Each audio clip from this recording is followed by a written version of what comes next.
নমস্কার বন্ধুরা, আরজি মাল্টিপ্লেক্সে আপনাদের স্বাগত জানাই। আজ একটা কাস্টমার আমার কাছে একটা প্রিন্সেস কাট ব্লাউজের অর্ডার নিয়ে এসেছে।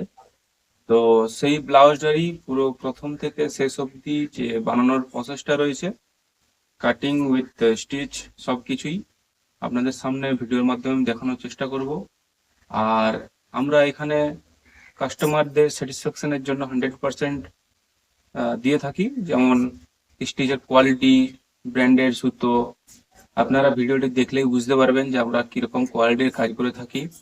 তাই আপনাদের যদি আমাদের কাছে কাজ করানোর ইচ্ছে হয়ে থাকে তাহলে আমাদের সাথে কন্ট্যাক্ট করতে পারেন নিচের দেওয়া স্ক্রিনের এই নাম্বারে।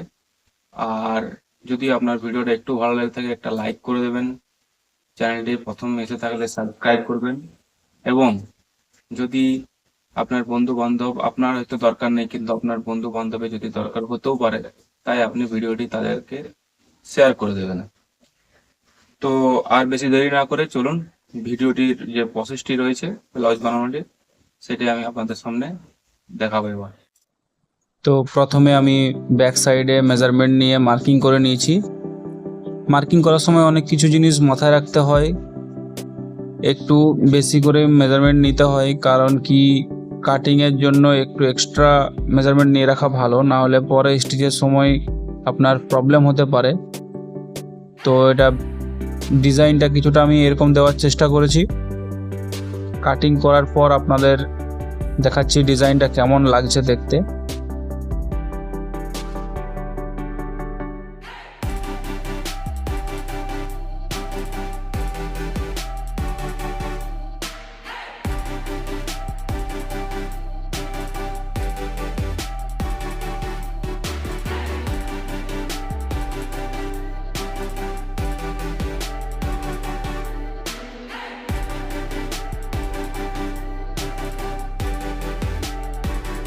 তাই দেখুন, এবার কাটিং করার পর কিছুটা ডিজাইনটা এরকম হয়েছে।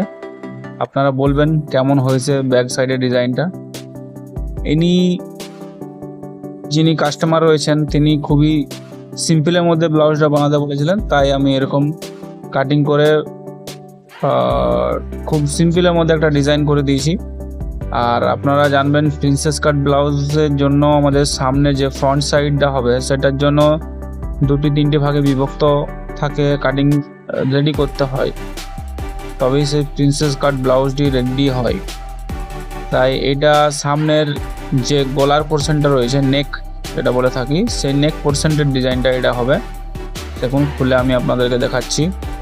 খোলার পর কিছুটা নেকের ডিজাইনটা এরকম দেখতে হয়েছে, এবং সব পিস স্লিভ যত সিম্পলের মধ্যে রাখবেন আপনি প্রিন্সেস কাটে ততই একটু বেটার লুক আসে। তো এটা আমি স্লিভটা কেটে নিলাম এখন। দেখুন, এবার সব কাটিং পিসগুলো আমি এক জায়গায় রেখে আপনাদেরকে দেখানোর চেষ্টা করেছি, সামনের ব্যাকের স্লিভ সব কিছুই। তো ব্যাকের ডিজাইন যদি অন্য কারোর আরও কিছু পছন্দ হয়ে থাকে আপনারা আমাদেরকে সাজেশন দিতে পারেন, কমেন্ট করে বলতে পারেন। তো স্টিচে আমরা প্রথমে পাইপিং লাগিয়ে নিচ্ছি, এবং তারপরে ব্যাক সাইডের লুকটা কিছুটা এরকম দেখতে হয়েছে। আমরা সবসময় চেষ্টা করি কাস্টমারকে ভালো সার্ভিস দেওয়ার জন্য, স্টিচের কোয়ালিটি যেন বেটার হয়। আলাদা আলাদা ফেব্রিকের জন্য আলাদা আলাদা স্টিচের ব্যবহার করে থাকি আমরা। অনেক কিছু জানার বিষয় আছে, শুধুই স্টিচ করলে হবে না, সেখানে দেখতে হবে কোয়ালিটি, দেখতে হবে ফেব্রিকের কোয়ালিটি কীরকম আছে না আছে, সেই হিসাবে আমাদেরকে কাজ করে যেতে হবে। দেখুন, এটা ফাইনাল লুক।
আপনারা দেখলেন ভিডিওটি কিভাবে আমরা কি রকম কোয়ালিটির কাজ করে থাকি।